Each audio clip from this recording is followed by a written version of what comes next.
1월 24일 목요일 오늘의 글로벌 뉴스입니다. 뉴욕 증시가 사흘 연속으로 상승했습니다. 경제 지표가 다소 부진했지만 IT주 중심으로 실적 호조를 보이며 상승 랠리를 주도했습니다. 또 유로존의 1월 소비자 신뢰 지수가 반등한 데다 미 하원이 5월 중순까지 일시적으로 정부 부채 한도 상한을 증액하는 법안을 통과시킨 것이 지수 상승세를 이끌었습니다. 실적 호조를 보였던 구글과 IBM 등이 5% 이상 급등세를 보이며 대형주 강세를 주도했습니다. 다우지수는 0.49%, S&P 500 지수는 0.15%, 나스닥 지수는 0.33% 상승했습니다. 유럽 증시가 하락세를 멈췄지만 여전히 혼조세에서 벗어나지 못했습니다. 미국 기업들의 실적 호조가 시장 심리 안정에 보탬이 됐지만 스페인의 지난해 4분기 국내 총생산이 0.6%나 역성장을 보일 것으로 추정되는 데다 국제통화기금이 글로벌 성장 전망치를 하향 조정한 것이 지수에 악재로 작용했습니다. 영국은 0.3%, 독일은 0.15% 상승한 반면 프랑스는 0.4% 하락했습니다.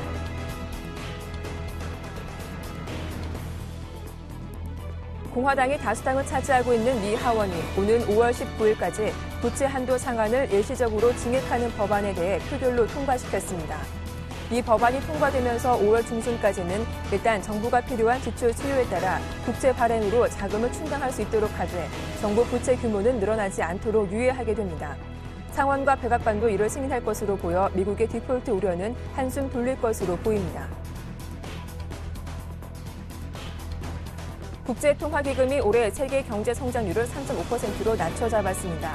IMF는 세계 경제 전망 보고서에서 제시한 올해 세계 경제 성장률 3.5%는 지난해 10월 발표한 전망치보다 0.1%포인트 낮은 수치입니다. 미국, 영국 등 세계 주요국의 경제 성장률도 일제히 내렸습니다. 유로존 재정 위기와 미국의 대규모 재정 감축으로 인한 경기 둔화가 여전히 우려스럽다는 의미입니다. 하지만 내년에는 세계 경제가 4.1% 성장할 것으로 내다봤습니다.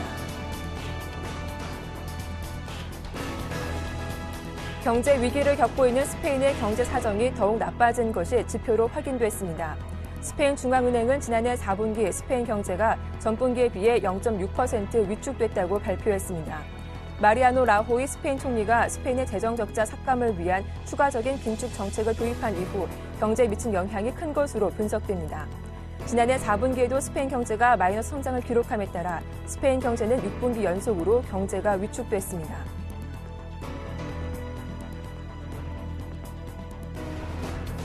장 마감 후 실적을 발표한 애플의 올해 1분기 매출은 545억 1천만 달러, 주당 순이익 13달러 81센트를 기록했습니다. 이 밖에도 유나이티드 테크놀로지는 지난해 4분기 주당 순이익이 1달러 4센트로 시장 예상치를 소폭 상회했고 맥도날드도 지난해 4분기 주당 순이익이 1달러 38센트를 시장 예상치로 오르는 실적을 발표했습니다. 또한 샌디스크의 지난해 4분기 매출과 이익이 시장 예상치를 넘어서는 호실적을 기록했습니다.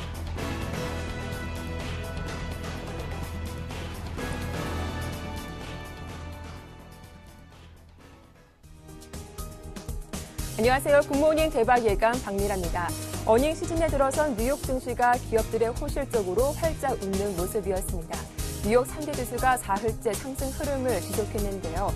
전날 마감 이후 실적을 발표한 구글과 IBM이 긍정적인 실적을 바탕으로 주가까지 급등하면서 상승 랠리를 주도하는 모습이었습니다. 특히 다우지수와 S&P 500 지수가 5년 내 연일 최고치를 경신하는 모습을 보여주고 있는데요. 뉴욕 증시 마감 이후 조금 전 애플의 실적이 공개가 됐는데 순이익은 예상치를 소폭 상회하는 수준이었습니다. 다만 매출은 전망보다 부진한 모습이었죠. 앞으로 전망과 또 국내 IT 산업에 미친 영향까지 자세하게 정리해드리겠습니다. 굿모닝 대박 예감 1부 순서 지금 바로 시작합니다.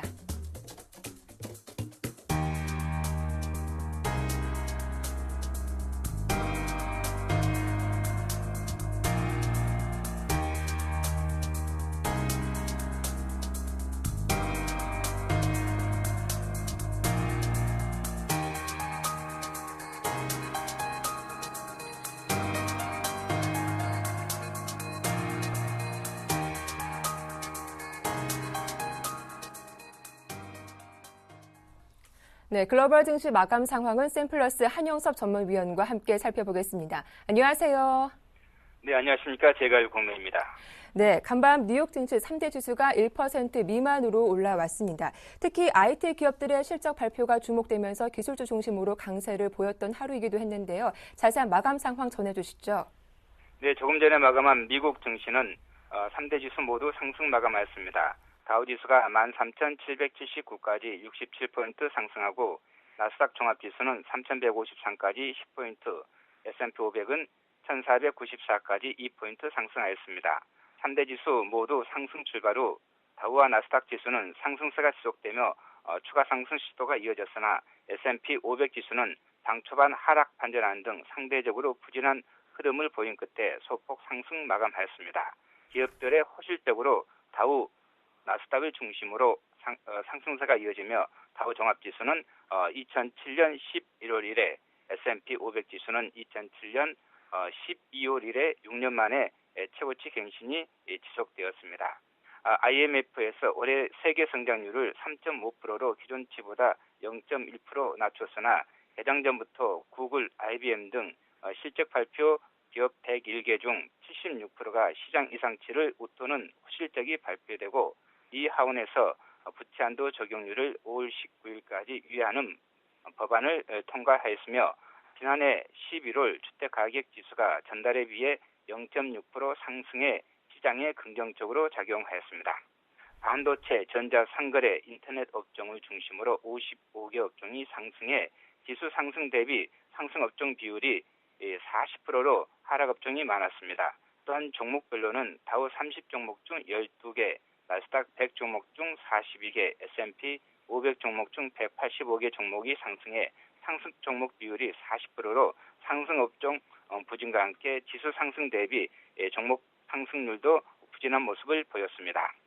구글이 5.5% 급등하고 IBM, 월트 디즈니, 마이크로소프트, 애플, 야후, 콜컴, 이베이, 맥도날드 등이 상승하며 장세를 주도하였습니다. 구글은 4분기 순이익이 10.65달러로 예상치 10.47달러를 상회하고 매출도 전년 동기 22% 성장하여 전일 대비 5.5% 상승하였으며 IBM은 4분기 순이익이 61억 달러로 예상치 53억 9천만 달러를 크게 상회하여 4.41% 상승했습니다. 또한 맥도날드는 시장 예상치를 웃도는 실적 발표로 0.6% 상승했으며 애플은 실적 발표를 앞두고 1.83% 상승하며 이틀 연속 상승세가 이어졌습니다.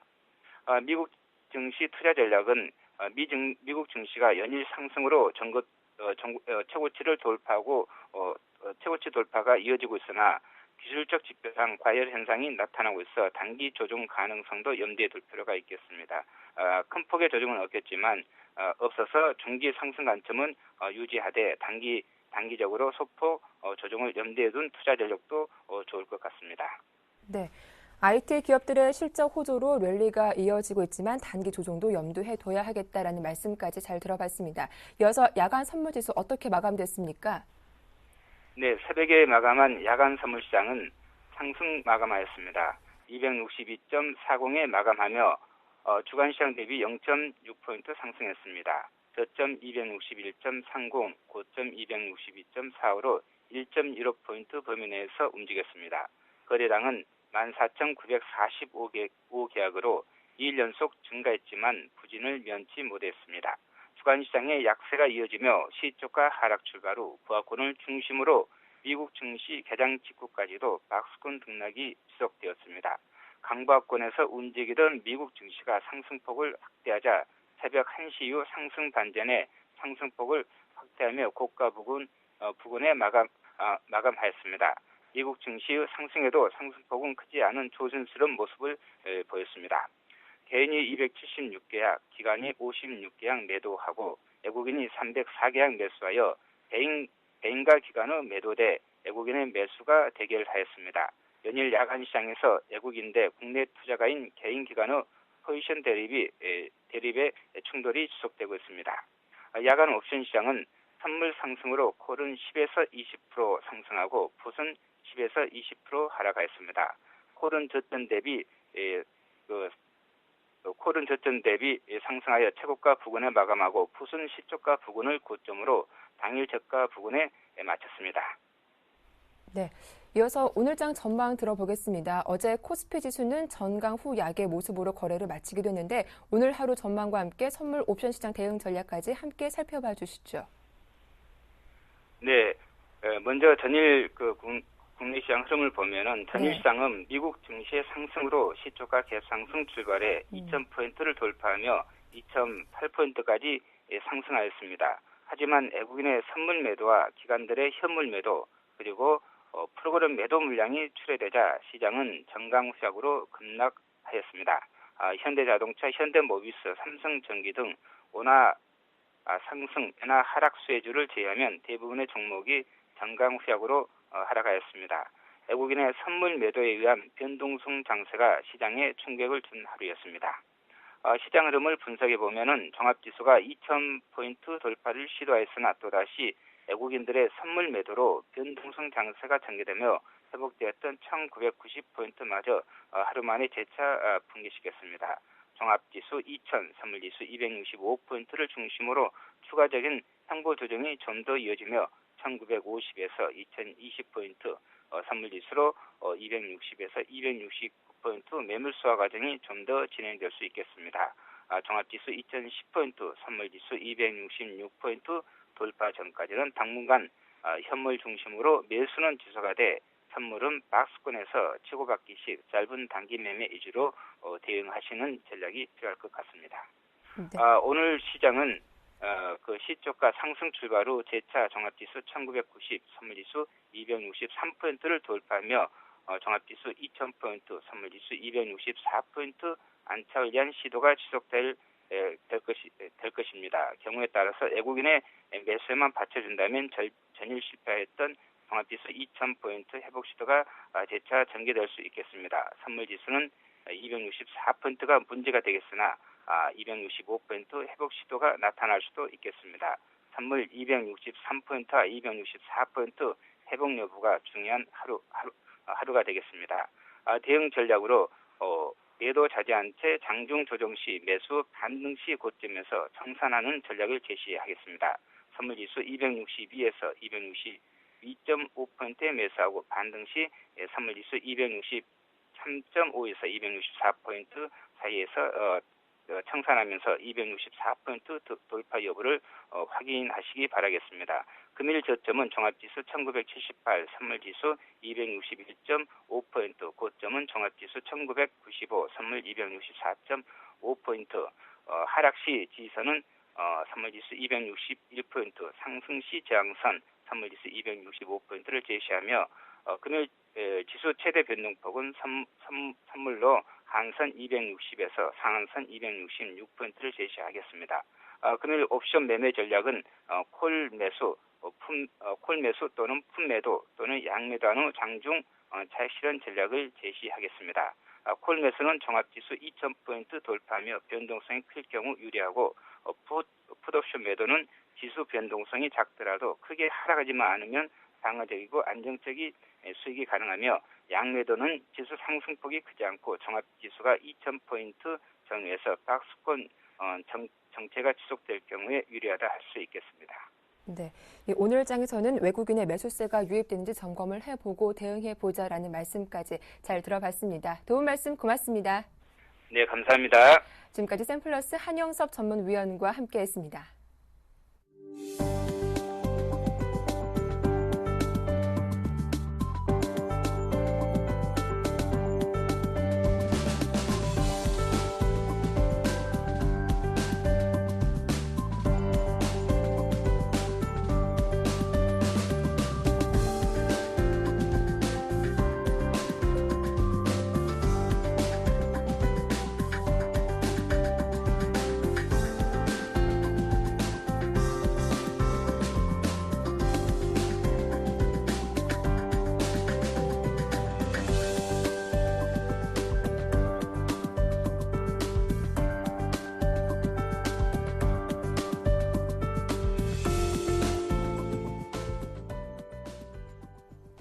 네, 글로벌 주요 이슈 레이크쇼어 인베스터스 이현민 이사와 함께 살펴보겠습니다. 안녕하세요. 안녕하십니까?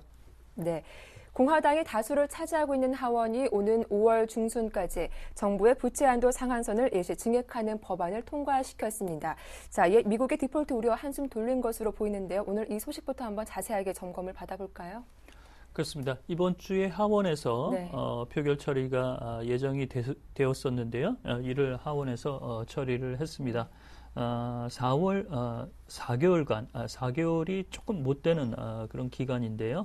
5월 19일까지 현재 연방정부의 부채 한도 상향을 풀어주는 임시 방편이라고 볼 수가 있겠습니다. 존 베이너 공화당 하원 의장과 지난 그 롬니 후보와 대선 부통령 후보였죠. 공화당의 폴 라이언 의원이 이 부채 한도를 임시 상향하는 부분에 긍정적인 태도를 보이면서 이번 주 표결 처리가 예정대로 이어졌고요. 찬성 285표, 반대 144표로 자율적인 의원들의 입장이 그대로 표결에서 나타난 것으로 볼 수가 있겠습니다. 하원 통과 법안이 그대로 상원에 상정될 것으로 보이고 상원은 이를 비준할 것으로 예상을 하고 있고요. 오바마 대통령도 임시 표결안이지만 이에 대해서 현재 거부감을 갖고 있지 않기 때문에 연방정부의 부채 한도 논의는 5월 19일까지는 일단 시간을 벌었다라고 볼 수가 있겠습니다. 네, 연방정부 부채 한도 상향으로 일부 재정 지출은 숨통이 열리게 됐는데요. 하지만 신규 지출은 여전히 막혔다고 하죠. 그렇습니다. 네. 이것이 이제 그 완전한 합의안이 아니고 네. 임시 방편으로 시간을 좀 늘려줬기 때문에 신규 지출에 대해서는 합의를 현재 못 본 상태고요. 네. 지난해 이제 그 부채 한도 상향이 그 기존대로 유지되지 않을 경우 현재 한도인 16조 3,940억 달러에 이미 도달했기 때문에 재무부가 긴급히 2천억 달러를 융통해서 현재 임시적으로 이제 버티고 있는 상황이라고 볼 수가 있겠습니다. 이를 5월 19일까지 불효불급한 정부의 만기가 돌아오는 이자 지급 비용이나 실업급여의 급여금 처리 등 사회복지비 등에 국한한 내용은 이를 비용으로서 처리할 수 있도록 하원에서 이번 임시방편으로 표결 처리됐다라고 볼 수가 있겠습니다. 앵커께서 말씀하신 대로 신규 지출이라든지 예산 문제 이런 내용들은 이 5월 19일 내에 추가적으로 양당이 합의를 봐야 장기적이고 항구적인 연방정부의 부채 내용이 진행이 될 것으로 볼 수가 있겠고요. 이 부채는 그 연방정부가 상하원 양당의 그 합의를 거쳐서 지금까지 1917년 이후 부채 한도를 조정을 해 왔는데요. 이번까지 79차례가 증액이 됐습니다. 그만큼 예산이나 재정의 규모가 커지는 부분이고요. 이 중에 49차례가 공화당 대통령 때 증액이 된 것으로 보면 공화당이 그 연방 정부의 부채 한도 상향에 대해서는 그다지 큰 거부감이 없었던 성격이라고 볼 수도 있겠습니다. 네, 이번 정부 부채 한도 일시 조정으로 미국의 디폴트 우려에서는 좀 완화가 되는 모습인데요. 다만 신용평가사 반응 배제할 수 없을 것 같습니다. 특별한 반응이 나오고 있습니까? 이제 오늘 이제 표결 처리가 됐고 네. 상원과 이제 대통령의 비준도 남아 있기 때문에 이 모든 내용을 아마 모두 그 확인하고 이에 대한 반응이 나올 것으로 보입니다. 이렇게 공화당이 부채 한도 상향에 대해서 이례적으로 먼저 액션을 취한 것은 다음 달 중순으로 그대로 놔둘 경우에 부채가 바닥이 날 것으로 보이고 있고 이는 디폴트 우려 그 내용들이 이 시장에 미칠 영향을 조기에 차단하고자라고 볼 수가 있겠고요. 이런 그 연방정부의 부채 문제보다도 정부 지출의 삭감이나 올해 예산 이런 쪽에서도 공화당이 더 많은 성과를 얻기 위해서 이런 제스처를 취한 것으로 볼 수가 있겠습니다. 신용평가사의 반응으로 S&P나 무디스 이쪽보다는 피치사의 반응을 현재 조금 더 주시해야 될 것으로 보이는데요. 피치사가 영국계이고 무디스나 S&P가 미국계라는 점, 그리고 피치사가 최근까지 항구적이고 장기적인 부채 한도 상향이 불발될 경우 부정적으로 등급 전망을 유지하고 있는 부분에서 신용 등급을 내릴 수 있다는 그 내용을 피력한 그런 부분이 있기 때문에 피치사의 반응에 따라서 무디스와 S&P사의 반응도 이와 비슷한 흐름이 나타날 것으로 볼 수가 있겠습니다. 이것이 좀 애매한 상태로 시간 벌기이기 때문에 등급 조정이 강화로 나타날 수 있는 그 불씨는 여전히 좀 남아있기 때문에 피치사의 결정에 관심이 좀 모아진다라고 볼 수가 있겠습니다. 네, 이어서 영국 쪽 이슈 정리해 보겠습니다. 영국의 캐머런 총리 도박이 시작됐습니다. 2015년 총선에서 승리를 한다면 유럽연합 EU를 탈퇴하겠다라고 주장을 했다고요. 이 내용을 이제 국민 표결에 붙이겠다라고 얘기를 그 전부터 영국 내에서 해온 적이 있는데요. 이를 아주 공개적으로 그 얘기를 했습니다. 23일 날 캐머런 총리가 암스테르담에서 한 연설에서 이를 밝혔는데요.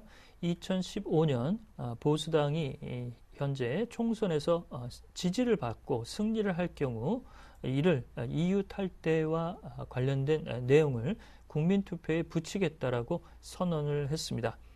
이른바 브렉시트라고 불리는데요. 이 브렉시트는 그레이트 브리튼의 브리튼과 엑시트의 그 출구 이 부분을 이제 합쳐서 브렉시트라고 부르고 있습니다. 이른바 그리스의 유로존 퇴출 이 문제가 수면 밑으로 가라앉자 영국이 현재 불만이 조금 더 올라온다라고 볼 수가 있겠고요. 네. 캐머런 총리는 EU와 예산권의 그 현재 불협화음을 가져가고 있고 최근 유로존 재무장관 회의에서도 논의가 됐던 유로존의 금융거래세 도입에서도 현재 반대를 하고 있어서 도입을 현재 하지 않고 있는 입장입니다. 이런 점에서 영국이 외부적으로 그 불만의 내용을 좀 돌리려고 하는 이런 경제적인 어려운 고통을 외부적으로 좀 돌리려고 하는 제스처도 EU에서 탈퇴하겠다는 이런 선언으로 현재 나온 그런 흐름이라고 볼 수가 있겠습니다. 네, 영국 내 움직임도 한번 살펴봐야 할 것 같은데요. 만약에 2015년 보수당이 승리하지 못한다면 이 제안은 그냥 없어지게 되는 건가요? 그렇습니다. 용도 폐기가 될 가능성이 높고요. 네. 현재 보수당 쪽에서는 이렇게 얘기를 하고 있지만 노동당 쪽에서는 이런 부분에 대해서 거부감을 많이 가지고 있습니다. 그리스 문제로 홍역을 앓던 지난해 영국 국민들의 45%가 이 당시 EU에서 탈퇴하는 거에 찬성한다라는 입장이었는데요. 이 수치가 최근 34% 정도까지 많이 내려와 있습니다. 잔류에도 찬성한다는 내용들이 45%라고 본다면 정치권의 기류나 유로존의 경기 침체의 변화 요소에 따라서 영국의 국민들의 그 표심도 좀 달라질 수 있는 부분이라고 볼 수가 있겠고요. 이렇게 그 EU 탈퇴 얘기를 캐머런 총리가 자신의 그 지지를 조금 더 강화하기 위한 내용이라고 볼 수가 있겠고요. 경기 침체로 인해서 최근 그 집권당인 보수당의 지지율이 노동당 대비 10% 정도 낮아진 상태입니다.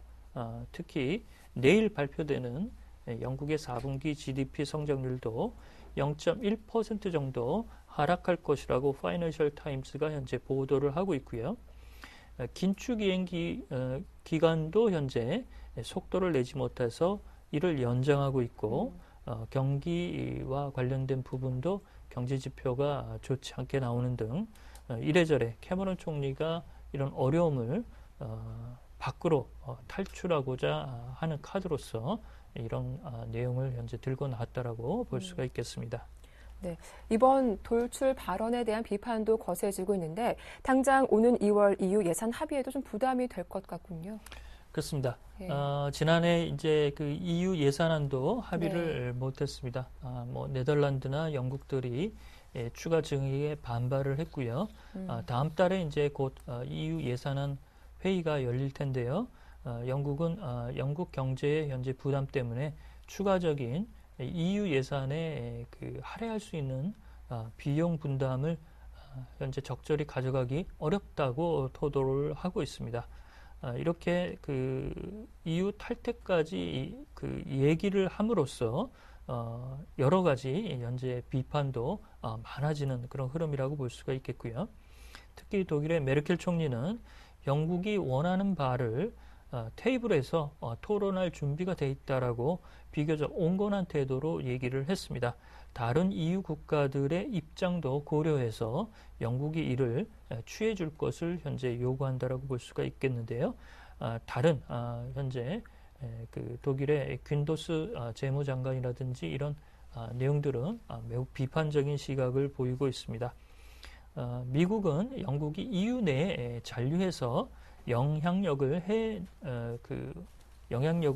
행사해 줄 것을 요구한다라고 볼 수가 있겠고요. 따라서 이런 캐머런 총리의 도박성 발언이 시장의 파장은 좀 일으키고 있지만 최대한으로 영국의 이익을 EU 내에서 이끌어내겠다는 그런 의중이라고 볼 수가 있겠습니다. 특히 금융정책이나 조세권, 사법권 이런 쪽에서 독립적인 독립성을 갖기를 원하는 것이 EU와 현재 마찰을 부르고 있다는 점, 이런 점은 경기가 돌아서면 어느 정도 수면 밑으로 들어갈 수 있는 내용인데요. 그만큼 현재 영국 경기가 어려운 부분이 그대로 이렇게 노정된다라고 보시면 되겠습니다.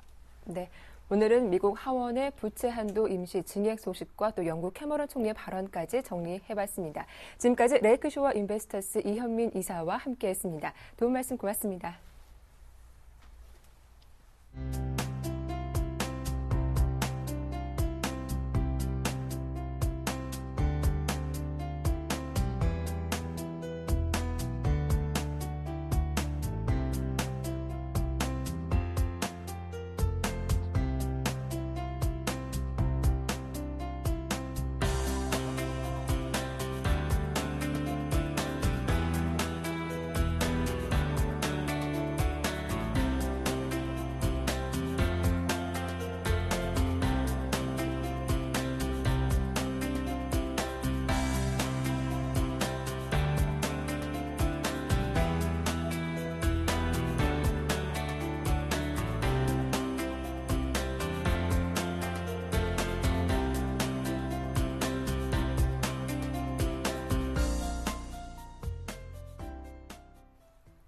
네, 오늘장 전략 세워보겠습니다. 오늘 순서는 와이즈인베스트 심기원 대표와 함께합니다. 안녕하세요. 네, 안녕하십니까. 네, 어제 우리 시장 장 초반에는 2,000포인트 위에서 움직이다가 외국인의 매도세가 짙어지면서 바로 하락세로 보이기도 했습니다. 어제 우리 증시 특징주와 함께 마감 상황 자세하게 정리해 주시죠. 네, 어제장 코스피와 코스닥 같은 경우에는 상승 출발 보였지만은 막판에 하락세로 반전되는 그런 모습 보였습니다. 먼저 코스피 같은 경우에는 전일장 16포인트 하락했습니다. 0.8%대 하락 흐름 보이면서 다시 한번 1980선대까지 내려오는 모습 보였다라고 정리해 드릴 수가 있겠고, 코스닥 같은 경우에도 0.6%대 하락 흐름 보이면서 513선에서 움직이는 모습 보였습니다. 전일장 같은 경우에 역시나 수급적인 측면 장 막판에 외국인이 계속적으로 매도폭을 확대하는 그러한 모습 보임에 따라 갖고 기관의 매도와 함께 약간의 시장에 부담감을 주는 요인으로 작용했다라고 정리해 드릴 수가 있겠고, 장 초반에 강했던 수출주들이 약간은 하락 반전되는 모습을 보임에 따라 갖고 역시나 지수 낙폭도 좀 커지는 흐름 보였습니다. 하지만 자동차 업종 같은 경우에는 최근에 시장 대비해서 상대적으로 강한 흐름 보이고 있다는 거, 그동안 엔화 약세에 따른 우려감이 계속적으로 주가를 억눌렀지만은 최근 들어서 엔화 약세에 대한 기조가 조금은 완만하게 조금은 이어질 수 있다라는 그런 분석들이 나옴에 따라 갖고 상대적으로 그동안 우려감이 약간의 해소되는 모습 보였다라는 점 특징 업종으로 말씀을 드리면서, 코스닥 같은 경우에는 휴대폰 관련주들의 강세 흐름은 계속적으로 이어지는 모습 보였습니다. 특히나 모바일스를 중심으로 한 이러한 휴대폰 케이스 관련주들, 그리고 전체적으로 지금 시점 같은 경우에는 삼성전자와 관련된 연관성이 높은 종목 쪽으로 투자 심리와 주가 상승 탄력도가 계속적으로 높아짐에 따라 갖고 52주 신고가를 경신하고 있다는 거, 지금 시점 여러 가지 이벤트가 상당히 좀 없는 상황에서 역시나 실적이라든가 앞으로는 성장성이 좀 짙은 그런 업종과 종목 쪽으로 계속적으로 수급이라든가 투자 심리가 쏠리는 현상은 어제장에서도 나타났다라고 정리해 드릴 수가 있겠습니다. 예. 그런데 어제 특징 종목을 보자면 삼성전기가 유독 강한 모습을 보여주기도 했습니다. 삼성전기 흐름 한번 살펴볼까요? 네, 삼성전기 같은 경우는 네. 어제장 2.2%대에서 상승세로 마감하는 모습 보였습니다. 또한 네. 삼성 SDI 같은 경우에도 어제장 0.6%대 강세 흐름 보였다라는 거, 삼성전자는 약간은 좀 쉬어가는 모습 보였지만은 이 삼성과 관련된 특히나 삼성과 관련된 자회사라든가 계열사들은 계속적으로 강세 흐름 보였다라는 거, 삼성전기 같은 경우에도 삼성전자의 호실적을 그대로 이어갈 가능성이 상당히 높다라는 분석 나옴에 따라 갖고 그동안 약간은 낙폭과대했다는 반등세가 어제 나왔다라고 정리해 드리겠고 11만 원대 고점 형성 이후에 이 종목 92,000원대까지 좀 급락하는 모습 보였습니다. 하지만 어제장 흐름에서 완전히 강한 양봉 형태로 전환되었다는 거 물론 상승 탄력도가 약간은 줄어들었다는 점이 부담 요인으로 작용할 수 있겠지만 그동안의 패턴에 있어서 장대 음봉 계속적으로 나오면서 매도 거래량이 더욱더 많았지만 어제장 좀 약간의 의미 있는 매수 거래량이 나와줬기 때문에 삼성전기 같은 경우에는 삼성전자와의 그러한 전체적으로 길게 봤을 때 갭 차이를 어느 정도 메울 가능성이 상당히 높을 것으로 판단되고 있기 때문에 10만 원 선에 대한 어느 정도 터치 가능성 빠르게 회복할 수 있지 않을까라고 좀 정리해 드릴 수가 있겠습니다. 네, 이어서 오늘장 체크 포인트 정리를 해보겠습니다. 연일 뉴욕 증시와 디커플링 현상이 이어지고 있는데 간밤 뉴욕 증시 흐름이 상당히 좋았습니다. 오늘은 조금 기대를 해볼 수 있을까요? 네, 사실 어제장도 기대감이 좀 많이 컸지만은 네. 예상보다는 약간 좀 부진했습니다. 하지만 앞서 말씀드렸던 대로 종목별로는 상당히 강한 종목군들이 있기 때문에 네. 그러한 흐름 속에서 약간은 종목별 차별화 전략이 필요하다는 거 기억하자라고 정리해드리겠고 오늘장 체크 포인트 같은 경우에는 역시나 미국 부채 한도 증액 기대감이 얼마만큼 작용해 주냐가 상당히 중요할 것으로 판단되고 있습니다. 사실 그동안 미국장은 계속적으로 올랐지만 우리 증시 조금 많이 못 올랐다라는 거 지정학적 리스크라든가 수급 악화 우려감 여러 가지 요인이 있겠지만 어쨌든 미국과 관련된 유럽과 관련된 불확실성이 아직까지 완전히 제거되지 않았기 때문에 그에 대한 여파로 인한 약간은 위험 자산으로 분류가 되는 국내 주식 시장에 대해서는 수급이 그렇게 좋지 못한 상황이었습니다. 하지만은 이러한 부채 한도 증액에 따른 여러 가지 좀 기대감이 작용해 준다라고 한다면은 외국인 중심으로 한 수급이 개선되는지를 체크를 하자라고 정리해 드리겠고 어제장 환율이 좀 상승세를 보였습니다. 1,066원대까지 올라가는 모습 보였다라는 거 이제는 확실하게 1,050원대에 대한 지지 라인이 어느 정도 확보가 되었고 단계적으로 정부에서 환율 개입이라든가 이러한 부분이 작용을 하면서 단계적으로 환율이 한 1,080원대 후반까지는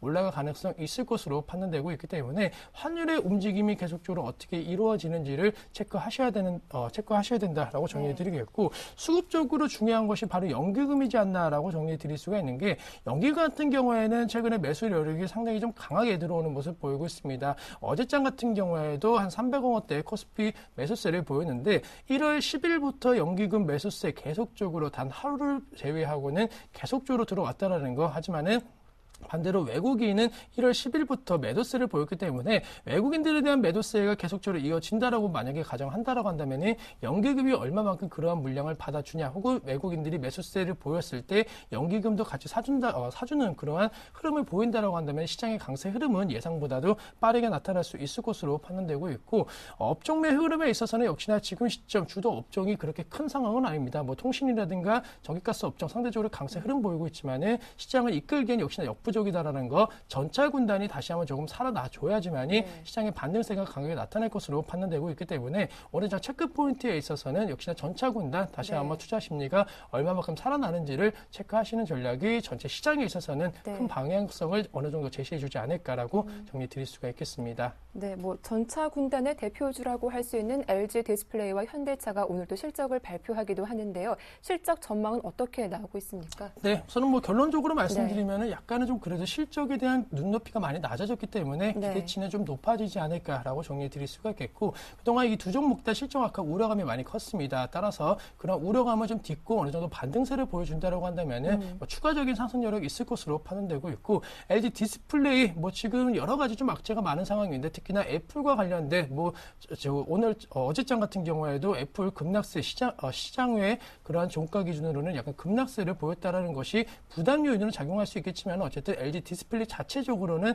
그런 악재를 좀 많이 반영을 하였고 주가 네. 역시나 26,000원대 약간 저점 형성 이후에 조금은 반등세를 보이고 있기 때문에 오늘장 실적 발표 이후에 약간의 주가 상승 탄력도는 더욱더 높아질 수 있다라는 거 과거 LG 디스플레이 흐름이 약간은 그렇게 보였기 때문에 우려감보다는 약간 기대감 쪽으로 작용하시는 것이 필요하지 않을까라고 정리해 드릴 수가 있겠습니다. 네, 그렇다면 오늘 뭐 전략을 세워본다면 이러한 수출주 중심으로 한번 투자를 해보는 것도 바람직하지 않을까 싶기도 하거든요. 어떻습니까? 네. 우선은 뭐 상당히 좀 어려운 시점인 것은 예. 맞습니다. 사실 내수주냐 수출주냐 많이 지금 고민들을 많이 하고 계실 텐데 지금 상황만 놓고 봤을 땐 약간은 수출주 중심으로 투자 심리가 변할 가능성도 어느 정도는 열어두셔야 되는 전략이 필요하다라는 거 꼭 기억을 하자라고 정리해 드릴 수가 있겠고 내수주 같은 경우에는 뭐 강한 업종과 종목 쪽은 계속적으로 강하고 그리고 그렇지 못한 업종과 종목 쪽은 약간 부진한 모습 보이고 있습니다. 앞서 전기가스라든가 통신업종이 강세 흐름은 나오고 있지만은 그동안 대표적으로 내수주 관련된 종목군들 뭐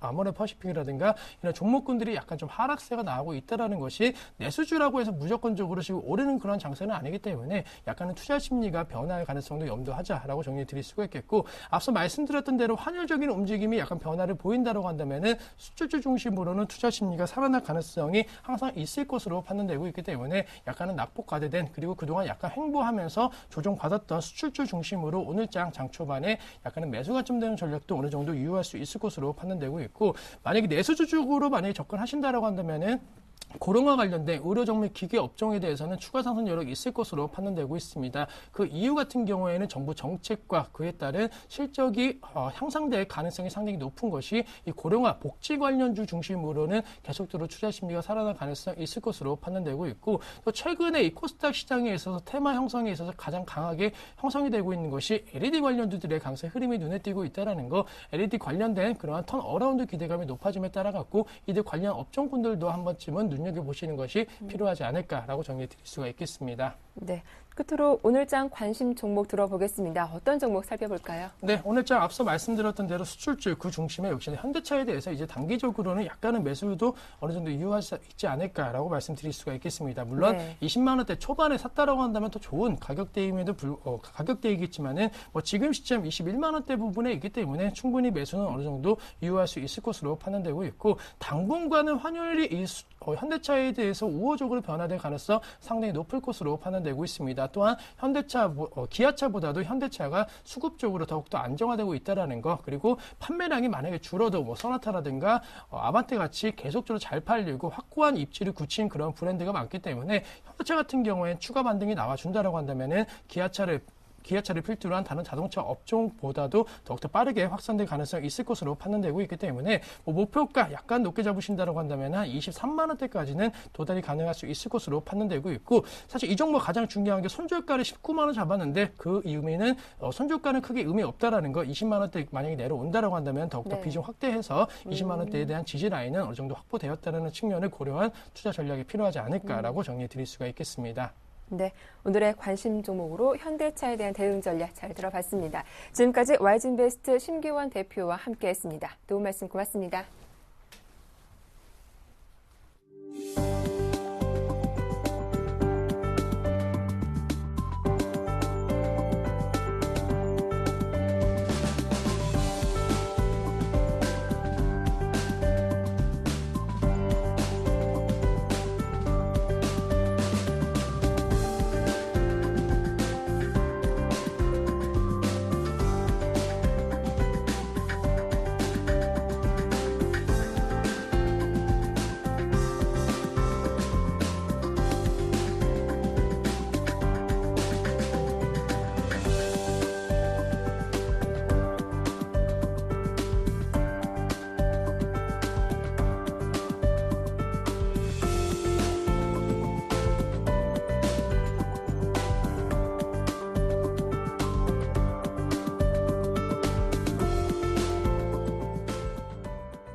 박재완 기획재정부 장관은 23일 공개적으로 원화 강세에 대한 대응책을 마련하고 있다고 밝혔습니다. 박 장관의 구두 개입성 발언으로 원달러 환율은 개장 직후부터 줄곧 상승세를 보이며 전날보다 3원 90전 오른 1,066원 20전에 거래를 마쳤습니다. 유엔이 북한의 장거리 로켓 발사와 관련해 북한에 대한 제재를 확대 강화하는 내용의 결의를 만장일치로 채택했습니다. 북한은 적극적으로 발음에 나서며 제3차 핵실험 가능성을 시사했습니다. 올해 세법 개정으로 고액 자산가 약 13만 명이 자금태 이동에 나서 금융시장이 요동치고 있습니다. 즉지연금, 장기저축성 보험, 월지급지 ELS 등 절세 상품이 인기를 끌고 있습니다. 올해 설 차례상 차리는데 작년보다 4% 많은 19만 5천 원 정도의 비용이 들 것으로 조사됐습니다. 한파로 과일, 채소류의 출하량이 감소했고 부재료인 밀가루, 식용유 등의 가공식품 가격도 인상돼 가계 부담이 커질 것으로 예상됩니다. 네, 이슈 뉴스 오늘 순서는 서울경제신문 이혜진 기자와 함께하겠습니다. 안녕하세요. 예, 안녕하세요.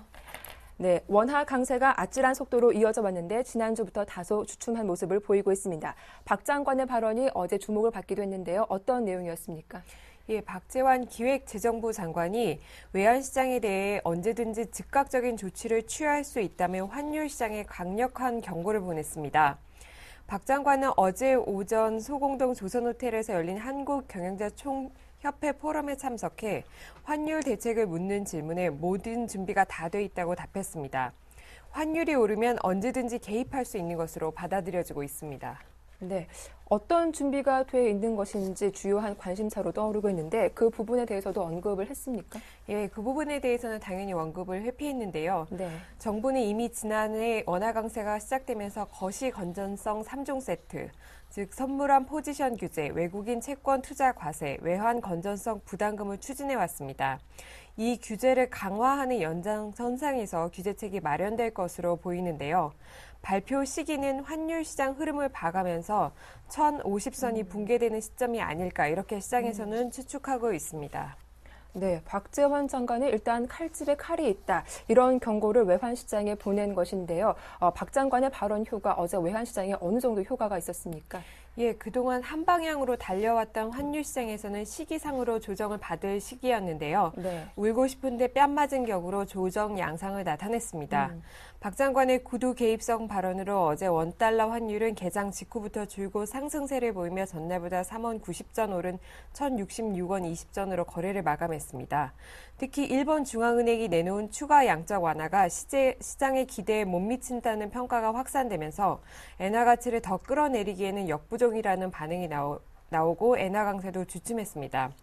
엔화는 한때 달러당 88.06엔까지 떨어지면서 88엔 분계 직전까지 가기도 했습니다. 엔화 약세기조, 원화 강세기조가 방향을 바꾸지는 못해도 당분간 속도는 주춤할 것이라고 예상됩니다. 특히 다음 달 러시아에서 열리는 G20 재무장관 회의에서 각국이 일본의 엔화 가치 절하에 총력을 쏟는 것에 대해서 압력을 가할 것으로 보여서 일본발 환율 전쟁이 가속화될 것으로 보입니다. 네. 유엔이 어제 새벽 북한의 장거리 로켓 발사를 규탄하는 대북 결의안을 채택했습니다. 이에 북한이 즉각적으로 반발하고 나섰는데요. 어떤 내용인지 자세하게 설명해 주시죠. 예, 어제 유엔이 북한의 장거리 로켓 발사에 대해서 규탄하는 결의안을 만장일치로 채택했습니다. 안보리는 북한이 지난 2006년과 2009년 결의를 위반하고 미사일을 발사한 사실을 규탄하면서 이번에는 결의안 2087호를 채택했습니다. 이 결의안에는 탄도미사일 기술을 이용한 추가 발사와 관련 활동 전면 중단, 로켓 발사 유예, 핵 프로그램의 완전한 폐기 등을 북한에 요구했습니다. 또 추가 발사나 핵실험이 있다면 중대한 조치를 취할 것이라고 경고하기도 했습니다. 이 같은 안보리 결의 채택이 나온 지 2시간도 안 돼서 북한은 즉각적인 반발에 나섰는데요. 북한은 외무성 성명을 통해서 조선반도 비핵화를 논의하는 대화는 없을 것이라며 비핵화 논의 폐기를 명시했습니다. 또 북한은 미국의 제재 압박 책동에 대처해 핵 억제력을 포함한 자위적인 군사력을 확대 강화하는 대응 조치들을 취하게 될 것이라고 밝혀 3차 핵실험 가능성을 시사하기도 했습니다. 네. 유엔 안보리 결의안과 북한의 반응에 대해서 우리 정부와 주변국 반응은 어떻습니까? 예, 일단 북한의 반응은 예상했던 수순이라는 게 대체적인 시각입니다. 네. 과거에도 안보리 결의안이 나왔을 때 북한이 강력히 반발했었기 때문입니다. 그러나 북한의 추가 핵실험 여부에 대해서 주변국들은 한 목소리로 규탄하는 동시에 분주히 대응하는 모습입니다. 대통령직 인수위 윤창중 대변인도 어제 브리핑에서 북한이 3차 핵실험 등을 추가적으로 해서 상황을 악화시키는 조치를 취하지 않기를 강력히 촉구한다고 밝혔습니다. 북한의 우방국인 중국도 외교부 대변인 성명을 통해서 안보를 겨리는 관련국들의 협상을 반복해 얻은 결론으로 전 세계 전체적으로 균형이 잡혀 있다고 평가했습니다. 특히 북한이 3차 핵실험에 당장 나서지는 않을 것으로 예상되는데요. 오바마 2기 정부의 대북 기조가 아직은 명확한 방향이 잡혀있지 않기 때문입니다. 그럼에도 한반도 정세가 다시 얼어붙으면서 다음 달 출범할 박근혜 정부와 오바마 2기 미국 정부의 대북 정책 수립에 큰 어려움이 예상됩니다. 네, 다음 소식입니다. 올해 세법 개정으로 금융소득에 대한 과세가 강화되면서 고액 자산가들의 자금 대이동이 이어지고 있다고요. 어느 쪽으로 돈이 몰리고 있습니까? 이 금융권에 따르면 고액 자산가들이 절세 상품으로 일제히 갈아타려는 움직임이 가속화되고 있는데요. 특히 삼성생명과 같은 대형 생보사에는 이달 들어 3,500억 원이 넘는 돈이 즉시 연금으로 들어왔다고 합니다. 또 10년 이상 유지하면 비과세 혜택을 받을 수 있는 장기 저축성 보험에도 고액 자산가들이 눈을 돌리고 있는 것으로 나타났고요. 지급액이 매월 분산되는 월 지급식 ELS나 주가 지수 연동 예금도 상품도 인기를 끌고 있습니다. 네, 설이 불과 2주 정도 남았는데요. 올해 설 차례상 차리는 데 비용은 얼마로 예상이 되고 있습니까? 예, 설 차례상 차리는 데는 작년보다 4% 많은 19만 5천 원 정도의 비용이 들 것으로 예상됩니다. 사단부 및 물가협회가 어제 조사를 했는데요. 서울 6대 도시의 전통시장 8곳에서 과일, 견과류, 나물류 등 차례용품 29개 품목을 조사한 결과 4인 가족 기준으로 설 차례상 비용이 19만 4,950원이 들 것으로 나타났다고 밝혔습니다. 네. 이슈앤 이슈, 지금까지 서울경제신문 이혜진 기자와 함께했습니다. 도움 말씀 고맙습니다. 네, 굿모닝 대박 예감 1부 순서 여기서 마치겠습니다. 저희는 잠시 후 2부로 다시 인사드릴게요. 고맙습니다.